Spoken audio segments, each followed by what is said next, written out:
नाम से व्यक्ति की सामाजिक पहचान तो होती ही है, उसकी आइडेंटिटी तो होती ही है, कई बार उसके जीवन का लक्ष्य भी निर्धारित हो जाता है और उस निर्धारित किए हुए लक्ष्य को पूरा करने लिए तब माता पिता के दिए हुए नाम को बनाने के लिए बच्चा जीवन भर संघर्ष करता है।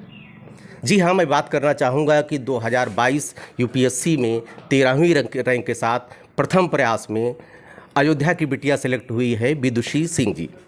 नाम ही काफ़ी है अपने में। ढेर सारी शुभकामनाएं बेटा आपको इस सफलता के लिए। जी थैंक यू, धन्यवाद, बहुत खुशी हो रही है मुझे, थैंक यू। आपके साथ कुछ कीर्तिमान भी आपने जोड़ा है, सफलता ही नहीं प्राप्त की है। 3 कीर्तिमान जुड़े हैं। पहली चीज़ प्रथम प्रयास, दूसरी चीज़ 21 वर्ष की उम्र, तीसरी चीज़ जो आज के बच्चे सोचते हैं कि दिल्ली ही सब कुछ है, उनको ये बताना चाहूँगा दिल्ली ही सब कुछ नहीं है, ये धर्म नगरी अयोध्या है। ये आपकी आध्यात्मिक और धार्मिक नगरी के साथ साथ यहाँ पर एजुकेशन का भी हब बनता जा रहा है। यहाँ पर दिल्ली में जाने की कोई ज़रूरत नहीं, घर में रहते बिटिया जिसने आज नया कीर्तिमान स्थापित किया है, अयोध्या की नगरी को एक अलग पहचान दिया है। ढेर सारी शुभकामनाएं बेटा आपको। जी थैंक यू। बच्ची ये बताओ, पहली चीज़ हमारे संबोधन पे न जाइए, कल को आप बड़े ऑफिसर बन जाएंगी तो संबोधन मेरा चेंज हो जाएगा।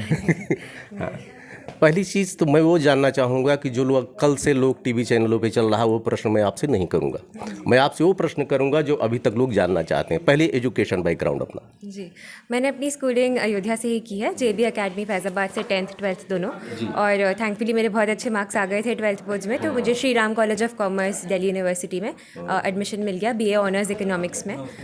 2021 में मैं ग्रेजुएट हुई, और क्योंकि उस टाइम मैं 20 वर्ष की थी तो मैं एग्ज़ाम में बैठ नहीं सकती थी, और उस टाइम कोविड भी चल रहा था तो मैं घर पे थी। मैंने सोचा आराम से घर पे बैठ के प्रिपेयर करते हैं। 1 साल अच्छे से प्रिपरेशन की, 2022 में एग्ज़ाम दिया और 1 साल बाद अब ये परिणाम आ गया है।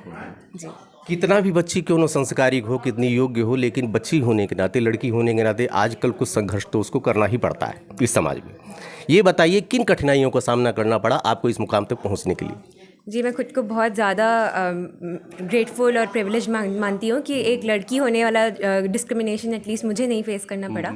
बट उसके अलावा भी कुछ कंस्ट्रेंट्स थे, ऐसे मेरे भी दिमाग में कभी कभी आता था कि शायद यहाँ पे रह के दिल्ली जाना ज़रूरी हो। बट मेरे घर में हमेशा से ही बहुत ज़्यादा एजुकेशनल माहौल रहा है। मेरी मम्मी सबसे ज़्यादा पढ़ी लिखी हैं मेरे घर में। इनफैक्ट मेरी बहन के होने के बाद उन्होंने अपनी PhD पूरी की है, तो बहुत ज़्यादा एजुकेशनल माहौल बचपन से रहा है।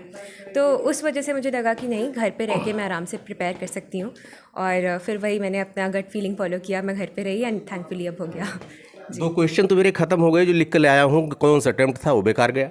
दूसरा क्वेश्चन ये हो जाए पूर्व के अटेम्प्ट में क्या कमी रह गई थी, या जनरली लोग पूछते हैं। तो आपका पहला अटेम्प्ट था, बहुत भाग्य से साथ साथ आपके कर्म के साथ साथ भाग्य ने बेटा साथ किया आपका। जी बिल्कुल, भाग्य बहुत ज़्यादा ज़रूरी है। मैं बहुत ज़्यादा खुद को खुशकिस्मत मानती हूँ। लोगों की वेल विशेस बहुत ज़्यादा मेरे साथ रही हैं, फेथ था इतने सारे लोगों का, तो ये सारी चीज़ें डेफिनेटली बहुत पॉजिटिव एनर्जी चैनल करती थी मेरी तरफ, तो उससे भी बहुत हेल्प मिली है मुझे। जिम्मेदारियों का पहाड़ है आपके ऊपर। जी बिल्कुल, मतलब अभी तक तो लगता था कि सिर्फ एग्ज़ाम क्लियर करना प्रेशर है, अब तो और जिम्मेदारी आ रही है, तो उसका प्रेशर तो अलग ही है।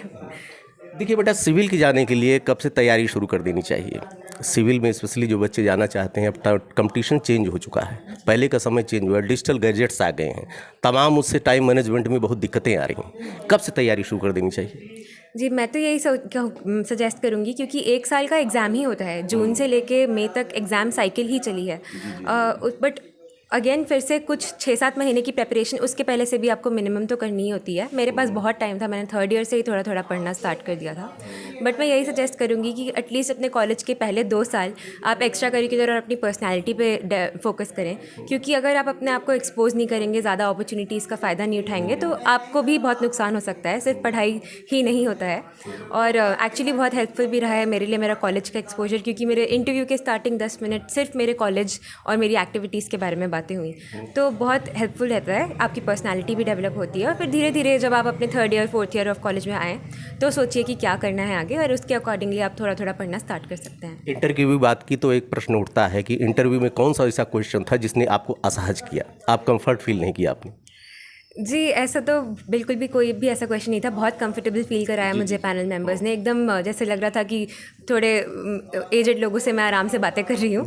बहुत अच्छा एक्सपीरियंस था मेरा। बट एक थोड़ा डिफरेंट क्वेश्चन था जो मैं कभी एक्सपेक्ट नहीं करती कि यूपीएससी के इंटरव्यू में मुझसे पूछते, कि जोधपुर मेरा प्लेस ऑफ बर्थ है, मेरे पापा एयरफोर्स में थे, तो वहाँ पर स्टेशन थे, तभी मेरा जन्म हुआ था 2001 में। तो मेरे से पूछा गया कि जोधपुर की फ़ेमस प्लेसेस के बारे में बताने को, तो मैंने उमैद भवन के बारे में बताया कि बहुत बड़ा होटल है वो इंडिया का। तो उन्होंने मुझसे ये पूछा कि एक बहुत फेमस सेलिब्रिटी की शादी हो चुकी है वहाँ पे, एक सेलिब्रिटी कपल की, तो वो कौन है? तो उस पर मैं थोड़ा अचंभित रह गई, क्योंकि मतलब एंटरटेनमेंट न्यूज़ एक यूपीएससी एस्पिरेंट तो नहीं फॉलो करता। तो फिर मैंने वही बोला कि सॉरी सर, मुझे नहीं पता है, मैं ज़रूर देखूँगी इसके बारे में। तो यही एक क्वेश्चन था, बाकी तो बहुत एजुकेशनल इकोनॉमिक्स के थोड़े टेक्निकल क्वेश्चंस थे एक आध जो मुझे नहीं आते थे, मैंने बता दिया। बाकी तो एक यही क्वेश्चन थोड़ा मुझे डिफरेंट लगा। पढ़ने वाले छात्रों के लिए जो कुछ करना चाहते हैं, एक बहुत गंदा माहौल लोग बना दिए हैं। एक विचार मन में आ गया है कोचिंग आप नहीं करोगे तो कुछ नहीं करोगे। आप तो कंप्यूटर हैं, यहाँ पर तो जो एकेडमिक क्वालिफिकेशन है उसी में कोचिंग की शुरुआत हो जाती है लोगों की। कोचिंग के बारे में आपका क्या कहना है? जी, मैंने जनरल स्टडीज़ के लिए कोई भी कोचिंग नहीं ली। मैंने खुद ही से प्रिपेयर किया। मैंने इकोनॉमिक्स ऑप्शनल जो मेरा सब्जेक्ट था उसके लिए 4 महीने का कोर्स लिया था। मुझे ये लगता है कि ये पर्सन टू पर्सन डिपेंड करता है। आपको पता होना चाहिए आपकी क्या कमज़ोरियाँ हैं, आपकी क्या स्ट्रेंथ्स हैं। उसके हिसाब से कुछ लोग ऐसे होते हैं जिनको शायद कोई टीचर पढ़ाता है तो ज़्यादा अच्छे से समझ आता है। मैं हमेशा से वो इंसान थी जो सेल्फ स्टडी में बिलीव करती थी, तो इसीलिए मैंने कोचिंग को ज़रूरी नहीं समझा। बट मैं मानती हूँ कि कुछ लोगों के लिए ज़रूरी हो भी सकता है। और फिर ये भी डिपेंड करता है कि आपके पास टाइम कितना है। मेरे पास दिन भर सिर्फ पढ़ाई करने का टाइम था, तो मैंने सेल्फ स्टडी पे फोकस किया। अगर आप वर्किंग प्रोफेशनल हैं, आपके पास ऑलरेडी कोई नौकरी है, तो हो सकता है कोचिंग आपको ज़्यादा फ़ायदेमंद लगे। तो अपने वेरिएबल्स देख लीजिए कि क्या आपके पास कितना टाइम है, आपके पास कितना रिसोर्सेज, कितनी एनर्जी बच रही है। ये सब देख के आप अपना डिसीजन लें। किसी के कहने पर कोचिंग मत लीजिए, अगर आपको ज़रूरत महसूस होती है तो लीजिए। मैं सबके लिए, ये तो सबके लिए क्वेश्चन हुआ जो स्टूडेंट तैयारी कर रहे हैं, आईएएस के लिए सोच रहे हैं, उनके लिए बात की। अब उनके लिए बात करूंगा जो एक्सपीरियंस हैं, जो तैयारी कर रहे हैं आईएएस की। ये बताएं मैडम कि प्री मेंस और इंटरव्यू तीनों की स्ट्रेटजी आप अलग अलग डिफाइन कर दीजिए। जी, ये एग्ज़ाम्स ही तीनों में बहुत डिफरेंट एग्ज़ाम्स हैं, एकदम अलग डिमांड होती है इनकी। प्रीलिम्स में आप कितना ज़्यादा मेमोरी आपकी अच्छी है, क्या क्या आप रिकॉल कर पाते हैं, वो बहुत इंपॉर्टेंट है। और मेंस में फिर आप कैसे लिख पा रहे हैं, कैसे एक्सप्रेस कर रहे हैं, और फिर इंटरव्यू में कैसे आप वोकली एक्सप्रेस कर रहे हैं अपने आप को। ये तीनों चीज़ें कम्प्लीटली डिफरेंट हैं एक दूसरे से। बट फिर भी मैं ये मानती हूँ कि एक इंटीग्रेटेड अप्रोच अगर आप रखेंगे, क्योंकि एक एनालिटिकल दिमाग जिसे कहते हैं वो बहुत ज़रूरी है। कि आप कोई भी चीज़ अगर इकोनॉमी में चल रही है या देश में पॉलिटिकली चल रही है, तो आपको उसके कॉन्सेप्ट्स के बारे में पता होना चाहिए कि क्या है, हमारे कॉन्स्टिट्यूशन क्या कहता है, हमारे इकोनॉमिक फंडामेंटल्स क्या कहते हैं। तो अपने कॉन्सेप्ट स्ट्रांग रखिए, उसके बाद उसको बिल्डअप करते रहिए एडिशनल नॉलेज से, करंट अफेयर्स से। और फिर धीरे धीरे जब प्रीलिम्स आए तो 2-3 महीने पहले प्रीलिम्स स्पेसिफिक प्रिपरेशन कीजिए। प्रीलिम्स से मेंस के बीच में तो सिर्फ मेंस ही पढ़ना होता है। और फिर इंटरव्यू के लिए एकदम ही डिफरेंट है। आप लोगों से बातें करिए, सीखिए कैसे लोगों ने अच्छे से कैसे खुद जो अच्छे स्पीकर्स हैं खुद को एक्सप्रेस करते हैं। मैंने भी यही सब फॉलो किया और थैंकफुली वो काम आया मेरे। मीडियम का कितना असर होता है आपके कंपटीशन में? जी, मीडियम मैं समझती हूँ, वैसे तो इंग्लिश मीडियम वाले लोग ज़्यादा होते हैं क्योंकि लोग ज़्यादा लिखते हैं एग्जाम। आपने एक्सेप्ट किया। जी, नंबर ही इतना ज़्यादा है तो इसलिए obviously number of selected candidates भी ज़्यादा हो जाता है। बट हिंदी माध्यम के भी लोग बहुत अच्छा कर रहे हैं। टॉप 20 रैंक्स पे कोई ना कोई होता है हिंदी मीडियम से भी। इनफैक्ट मैं मेंस लिख रही थी तो मेरे अगल बगल काफ़ी सारे लोग हिंदी मीडियम के थे, तो मुझे बहुत खुशी फील हुई कि क्योंकि मैं बहुत डिफ़िकल्ट मानती हूँ, हिंदी लिखने में ही टाइम ज़्यादा लगता है इंग्लिश के कंपैरिजन में।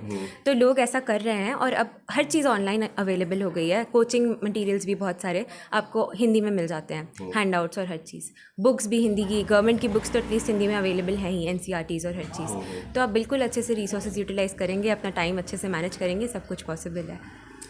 आप अयोध्या वासी हैं, मैं भी अयोध्या को हूँ। जितने लोग यहाँ पर अवध के लोग देख रहे हैं, अयोध्या के लोग, वो आपसे अपेक्षा रखते हैं। आप ऐसे पद पर पहुँच चुकी अब जाने वाली हैं कि अयोध्या के लिए बहुत कुछ कर सकती हैं। आप क्या करेंगी अयोध्या के लिए, यही बता दीजिए आप ऑन कैमरा। जी बिल्कुल, मेरी फर्स्ट प्रेफरेंस भारतीय विदेश सेवा है, इंडियन फॉरेन सर्विस। और हमारे ऑनरेबल प्राइम मिनिस्टर का ये सपना है कि डिस्ट्रिक्ट टू मिशन कनेक्ट किया जाए, कि मैं ना सिर्फ इंडिया बट अपने उत्तर प्रदेश और उत्तर प्रदेश में भी अयोध्या को रिप्रेजेंट करूँ अंतर्राष्ट्रीय स्तर पे। तो अयोध्या के एक्सपोर्ट पॉलिसी, अयोध्या का 1 डिस्ट्रिक्ट 1 प्रोडक्ट गुड को एक्सपोर्ट कराना एक्स्ट्रा, उसके अलावा ना सिर्फ गुड, जो भी अयोध्या की स्पेसिफिक चीज़ें हैं, अयोध्या में टूरिज्म कितना अच्छा हो सकता है, इंफ्रास्ट्रक्चर बन रहा है। तो मेरा यही फोकस रहेगा जहाँ पे भी मैं पोस्टेड रहूँ कि उस जगह से जितनी अच्छी चीज़ें मैं सीख सकती हूँ वो चीज़ें मैं अयोध्या में लेके आऊँ, और अयोध्या की अच्छी चीज़ें, अयोध्या की वैल्यूज़ मैं दूसरे देश में ज़रूर रिप्रेजेंट करूँ। तो यही मेरा मकसद है फ़िलहाल, तो यही रहेगा। अयोध्या की बिटिया विदेश जाएगी, वो भी अयोध्या के लिए, अयोध्या के विकास करने के लिए। मैसेज एक अंत में कन्वर्ट कर दीजिए बेटा। जी, मेरा मैसेज यही है कि लक्ष्य लाइफ में बहुत डिफरेंट होता है। ये एग्ज़ाम बहुत बड़ा एग्ज़ाम है, मैं मानती हूँ, लेकिन लाइफ में और भी बहुत सारी चीज़ें होती हैं जिसके थ्रू आप बहुत अच्छे से सोसाइटी के लिए, डेवलपमेंट के लिए कंट्रीब्यूट कर सकते हैं। तो मैं यही बोलना चाहूँगी कि लाइफ में जो पर्पस है, हो सकता है आपको थोड़ा देर में रियलाइज़ हो कि आपको एग्जैक्टली क्या करना है लाइफ में, बट मैं यही मानती हूँ कि लाइफ में आपको अपना पर्पस पता होना चाहिए और रोज़ कम से कम आप कुछ ना कुछ एफर्ट उसके लिए, अब उसकी फुलफिलमेंट के लिए डालें। मैं यही मानूंगी, यही मैसेज रहेगा। विदुषी सिंह जी, एक प्रश्न जो था शायद उसी का जवाब अप्रत्यक्ष रूप से आपने दे दिया कि प्लान बी लेकर चलना आज के समय में ज़रूरी है, आप ये मानती हैं? जी बिल्कुल, मैं ये मानती हूँ। इनफैक्ट मैंने मास्टर्स नहीं भरा था अपने कॉलेज ख़त्म होने के बाद, बट इस साल अगर मेरा नहीं हुआ होता तो मैं ज़रूर अपना MA economics Delhi school of economics में एडमिशन ले लिया होता मैंने। तो बहुत ज़रूरी है, क्योंकि एक आपको कंफर्ट भी रहता है एक दिमाग में कि ये नहीं होगा तो कुछ और भी रहेगा। बट ये भी बात है कि कभी कुछ लोग ऐसा भी मानते हैं कि अगर आप 100% इस एग्ज़ाम में डेडिकेट कर दें खुद को, तो क्योंकि पहले अटैम्प्ट में नहीं तो कुछ बहुत सारे लोगों का चौथे पाँचवें अटैम्प्ट लग जाते हैं, तो ये एग्ज़ाम थोड़ा लंबा है, थोड़ा रिगरस है। तो जैसा भी आपको अपने हिसाब से आप जितना प्रेशर हैंडल कर सकते हैं, आप अपना डिसीजन उस हिसाब से लीजिए। संडे को प्री अब लिखने नहीं जा रही विदुषी? जी बिल्कुल, बहुत रिलीफ फील हो रहा है कि अब संडे को नहीं लिखना प्रीलिम्स। जी। ढेर सारी शुभकामनाएं बेटा, निरंतर प्रगति पथ पर आगे बढ़ती जाओ। आपने जो सोचा है, आपके साथ अयोध्या की शुभकामना भी जुड़ी है। अवध की आप अयोध्या इसी मर्यादा पुरुषोत्तम भगवान श्री राम की धरती से हैं, तो आपसे मैंने ले लिया पहले से कि आप यहाँ के लिए कुछ करेंगे। ढेर सारी शुभकामना, देखते रहिए अयोध्या दर्पण। हमें कुछ संदेश देना है, जिसके पास बैठा हूँ वही अपने में जो बोला वही उतना पर्याप्त है। धन्यवाद। ओके, नमस्कार।